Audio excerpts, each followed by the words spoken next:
Good morning students, आज आपण chemical kinetic या चॅप्टरच्या अंतर्गत जो समोरचे पार्ट म्हणजे प्रॉब्लेम पाहणार आहोत. ॲव्हरेज रेट, त्या ॲव्हरेज रेटवर आपल्याला प्रॉब्लेम पाहायचे. तर ॲव्हरेज रेट पाहिला आपण, डेफिनेशन पाहिली, परंतु तुम्हाला ॲव्हरेज रेट डीपली थोडं समजून घ्यायचं झालं तर त्यामध्ये काही प्रॉब्लेम आहेत, ते प्रॉब्लेम तुम्हाला सॉल्व करावे लागतील. उदाहरणार्थ पहा इकडे, calculate average rate of calculate average rate of following reactions. Calculate average rate of following reactions. Average rate calculate करायची. ठीक आहे. फॉलोइंग रिॲक्शन काय आहे पहा, A + B gives C अशा प्रकारचा पार्ट आहे. थोडक्यात जनरल रिॲक्शन आहे. मग याची ॲव्हरेज रेट कशी काढणार? आता मला सांगा, A + B gives C. Reactant कोण कोण आहेत? A आणि B. प्रोडक्ट कोण आहे? C. म्हणजे A आणि B रिॲक्टंट आहे, प्रोडक्ट कोण आहे? C आहे. मग आता A + B म्हटल्यानंतर तर काय यामध्ये तुम्हाला सांगितलं, इकडे साईन कोणता घ्यायचा यासाठी? मायनस.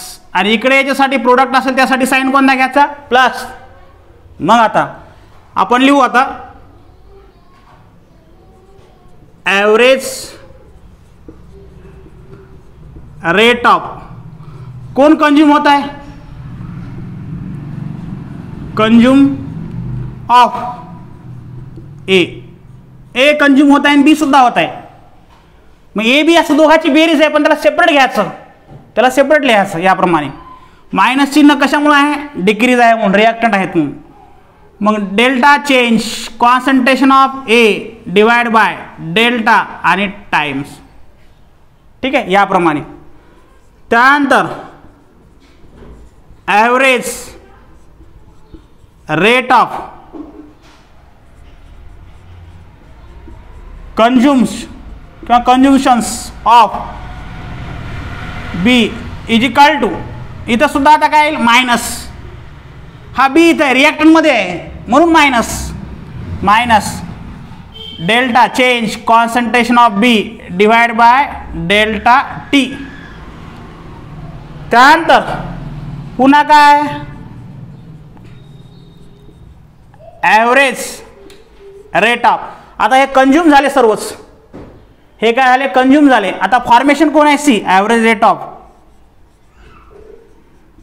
Formation of C.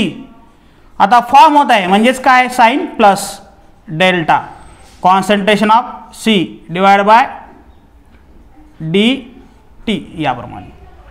मग कंज्यूम कोण कोण आहेत? ए आहे, कंज्यूम बी होत आहे, फॉर्मेशन कोण होत आहे? सी होत आहे. याच्या अगोदर मायनस चिन्ह आहे कारण रिॲक्टंटमध्ये आहेत. ठीक आहे, हे मायनस चिन्ह आहे. प्रोडक्टमध्ये असेल, फॉर्मेशन असेल तर ॲव्हरेज फॉर्मेशन ऑफ सी म्हणल्यानंतर तर प्लस चिन्ह आलं. ओके, या प्रकारचा साईन इथे आहे. आता ॲव्हरेज रेट ऑफ तुम्हाला काय कॅल्क्युलेट करायचं आहे? Calculate average rate of following reaction. Average rate calculate करायचे. मग लिहायचं, मग ॲव्हरेज रेट ऑफ रिॲक्शन्स. आता काय कॅल्क्युलेट करायचं? ॲव्हरेज रेट ऑफ रिॲक्शन कोणकोणत्या? मग सर्वांना इक्वल टू करायचं. इक्वल टू म्हणजे काय? Minus delta concentration of A divide by delta concentration of T. हे कॉन्सन्ट्रेशन तिथं पुट करणं आहे, कालच्या लेक्चरमध्ये सांगितलं आपण. त्यानंतर इज इक्वल टू पुन्हा minus delta concentration of B divide by concentration of D T is equal to, त्यानंतर काय? Plus delta concentration of C divide by delta T. तर ही जी झाली, हे जे लिहिलं आपण ते काय आहे? Average rate of reactions. कशाची? ए + बी गिव्स सी. रिॲक्टंट असेल तर मायनस चिन्ह कंज्यूममध्ये येईल तो, आणि प्लस प्रोडक्टमध्ये असेल तर प्लस, आणि तो कशामध्ये येईल? फॉर्मेशनमध्ये. म्हणजे स्पेसिस 3 असेल, 2 असेल, 1 असेल तर याप्रमाणे ह्या रिॲक्शन होतील. ओके, आता समोरची आपल्याला ॲव्हरेज रेट काढायचा. ठीक आहे, हा झाला क्वेश्चन्स. आपण कॅल्क्युलेट केला ॲव्हरेज रेट आणि त्याप्रमाणे त्यांची ॲव्हरेज रेट आपण इथे काढलेली आहे. ठीक आहे. आता आपला समोरचा प्रॉब्लेम घ्यायचा, तो प्रॉब्लेम सुद्धा याच रिलेटेड आहे. आता आपण हा क्वेश्चन दुसरा घेणार इथे. Calculate average rate of falling reaction. General reaction घेणं चालू आहेत. उदाहरण आपली अशी आहे, ए प्लस थ्राइस बी गिव्स सी, अशा प्रकारचा पार्ट, किंवा गिव्स ट्वाइस सी. आतापर्यंत काय होते, स्पेसिस होत्या, आता काय झाले, कोइफिशियंट झालेत. म्हणजे स्पेसिस सुद्धा आहेत, कोइफिशियंट आहेत. एचा कोइफिशियंट 1 आहे, त्याला काही अडचण नसते. बीचा कोइफिशियंट किती आहे, सहगुणक 3 आहेत. सीचा कोइफिशियंट किती आहे, 2 आहे. मग अशा प्रकारच्या रिॲक्शन आता इम्बॅलन्स आहेत ह्या, म्हणजे जनरल रिॲक्शन असल्यामुळेच तशा प्रकारे आपण लिहिल्या. ठीक आहे. ही जनरल रिॲक्शन आहे, त्यामुळे आपण इथं 3 इकडे 3 आला पाहिजे अशातला प्रकार नाही, किंवा 3 आणि 4 इकडे 4 आला पाहिजे. जनरल रिॲक्शन आहे. जनरल रिॲक्शनच्या माध्यमातून असं आपण लिहू शकतो, लिहिता येते. आता तुम्हाला याची ॲव्हरेज रेट काढायची. मग काय करणार, ॲव्हरेज रेट ऑफ, पहिला कोण घेणार, 1 मिनिट, यामध्ये काय करणार, सोल्युशनमध्ये ए प्लस थ्राइस बी पुन्हा लिहू, इथे ट्वाइस सी. हे दोन्ही म्हणून काय आहेत, रिॲक्टंटचे साईन कोणता, मायनस. हा वरचा काय आहे, प्रोडक्ट, साईन कोणता आहे, प्लस. म्हणजे रिॲक्टंट असेल तर ॲव्हरेज रेट घेताना मायनस घ्यायचा, प्रोडक्ट असेल तर ॲव्हरेज रेट लिहिताना प्लस घ्यायचा, याप्रमाणे. तर मग आता पहा, आता इथं काय येणार, ॲव्हरेज रेट ऑफ कंझ्युम होत आहेत reactant, average rate of consume of A. ठीक आहे. मग ए आहे कंझ्युम, तर मग काय राहिलं, minus sign, delta change concentration of A divide by delta T. आता दुसरा, ॲव्हरेज रेट ऑफ, पुन्हा कंझ्युम होत आहे, ऑफ बी, कंझ्युम होता है बी. ठीक है. तर बी होता है कंझ्युम, तो बी काय आहे, किती येतं, कोइफिशियंट 3 मायनस साइन्स. ठीक आहे. मग तो 3 आहे तर 1/3 मध्ये येतो तो, मायनस साईन आला 1, 1/3. कोइफिशियंट काय करतो, डिवाइड मध्ये होऊन जातो. म्हणजे 3b असेल, इथं बीच घ्यायचा आणि इकडे लिहिताना मग तो रिप्रेझेंटेशन कसं घ्यायचं, मायनस साईन, कारण तो काय होतो, कमी होत आहे. आणि 3 जे आहे तो 1/3. ही जी पद्धत आहे ती ॲव्हरेज रेट काढण्याची मेथड आहे. तुम्ही मसाल 3 इंटू मध्ये घ्या, तर ती इंटू मध्ये इथं घेता येत नाही. ॲव्हरेज रेट काढायचा असेल तर याच प्रकारचा पार्ट आहे. Okay. 1/3 delta concentration of B divide by delta T. त्यानंतर आता तिसरा, average rate of formation of C, average rate of formation of C. तर त्यामध्ये काय आहे, प्लस चिन्ह येणार. ठीक आहे. कारण इथं प्रोडक्टमध्ये आहे आणि 2 आहेत, तर तो कशामध्ये फॉर्म होईल, 1/2. नंतर delta concentration of C divide by delta T, याप्रमाणे, डेल्टा टी याप्रमाणे. आता काय करायचं, याची ॲव्हरेज रेट लिहायची. मग काय वाक्य लिहिणार, हे ॲव्हरेज रेट ऑफ, ठीक आहे, average rate of reactions, average rate of reactions. त्यामध्ये काय, minus delta concentration of A divide by D T is equal to minus 1/3 delta concentration of B divide by delta T. त्यानंतर पुन्हा इथं काय येईल, plus 1/2 delta concentration of C divide by delta T. तर हे जे रिप्रेझेंटेशन आहे हे average rate of reactions. Okay.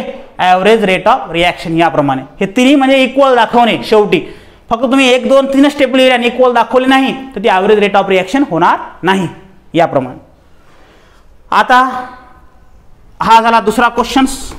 अशाच प्रमाणे आपल्याला काय करायचं आहे हे समजून तुम्हाला आला असेल, परंतु आता एक याच्यावर लास्ट एक्झाम्पल घ्यायचं आहे जे ॲव्हरेज रेट रिलेटेड आहे.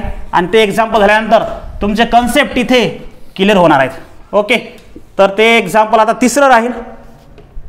ठीक आहे, आता काय करायचं, calculate average rate of following reaction. ती रिॲक्शन घ्यायची आपल्याला N2 plus H2 gives NH3. त्याला बॅलन्स करा. थ्राईस इथे घ्या टॉईस. नायट्रोजन 2 नायट्रोजन 2 आहेत. 3 2 6 3 2 6 हायड्रोजन आहेत. हे कोण्या स्टेटमध्ये आहेत, गॅसियस. कोण्या स्टेटमध्ये आहेत, जी. हे काय आहे, गॅसियससाठी. आता मला सांगा रिॲक्टंट कोण आहे, N2 आणि थ्राईस H2. प्रोडक्ट कोण आहे, टॉईस NH3. या 2चं काय करायचं आपल्याला माहिती आहे, या 3चं काय करायचं आपल्याला माहिती आहे. इथं 1 आहे, याचं काय अडचण इथं जाणार नाही. आता मग सोल्युशनमध्ये काय पहा, N2 गॅस स्टेटमध्ये आहे प्लस थ्राईस H2 गॅस स्टेटमध्ये आहे. प्रोडक्टमध्ये काय आहे, टॉईस NH3 हा गॅस स्टेटमध्ये आहे. त्यानंतर आता हा काय आहे, रिॲक्टंट. इथं मायनस साईन. हा काय आहे, प्रोडक्ट. इथे प्लस साईन्स. आता मग काय करायचं, एक एक घ्यायचा. मग पहिला part average rate of consume होणारा. ठीक आहे, ॲव्हरेज रेट ऑफ कंझ्युम्शन्स ऑफ कशाचा, N2. तर N2 साठी काय आहे, मायनस साईन राहणार. डेल्टा इथे N2 राहणार, खाली डेल्टा T राहणार. ठीक आहे, यापच पुन्हा कोणी कंझ्युम होणारा, ॲव्हरेज रेट ऑफ पुन्हा कंझ्युम्शन्स ऑफ कोण आहे तो, H2. मग कसं घेणार आता, त्याचा कोइफिशियंट तर 3 आहे. मग असं घ्यायचं मायनस 1/3 डेल्टा H2. ठीक आहे, डिवाइड बाय डेल्टा T. तिसरा टर्म कोणती आहे, NH3. मग काय घेणार, ॲव्हरेज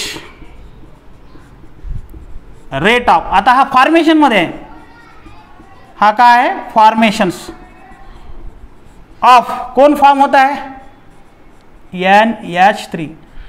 पण NH3 चे फॉर्मेशन होत आहे म्हणजे साईन कोणतं आहे, प्लस. आणि कोइफिशियंट किती आहे, 2. 2ला कसं लिहायचं, 1/2 डेल्टा. इथं काय लिहिणार मग, NH thrice divide by delta T. अशा प्रकारचं. मग आता ओव्हरऑल काय करायचं आपल्याला, average rate of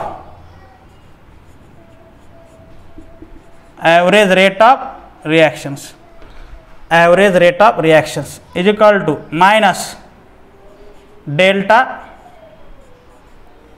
N2. Average rate of रिॲक्शनमध्ये काय लिहिणार पुन्हा शेवट, minus delta N2 upon delta T is equal to, हे सर्व इक्वल टू लिहायचे, minus 1/3 delta H2 upon delta T. आणि शेवट plus 1/2 delta NH3 divide by delta T. ठीक आहे, NH3 divide by delta T. NH3 divide by delta T. तर याप्रमाणे इथे हे तिन्ही एक्झाम्पल, म्हणजे आपण 3 एक्झाम्पल घेतले कशावर, ॲव्हरेज रेट ऑफ रिॲक्शनवर. हे तिन्ही एक्झाम्पल इथे झालेले आहेत. तर ॲव्हरेज रेट ऑफ रिॲक्शनमध्ये 2 शब्द महत्त्वाचे, एक कंझ्युम्शन्स आणि दुसरा फॉर्मेशन. जो रिॲक्टंटमध्ये असतो त्याला कंझ्युम्शन्स असं यूज करायचं आणि जो प्रोडक्टमध्ये असतो तो फॉर्मेशन म्हणून यूज करायचं. Okay, thank you.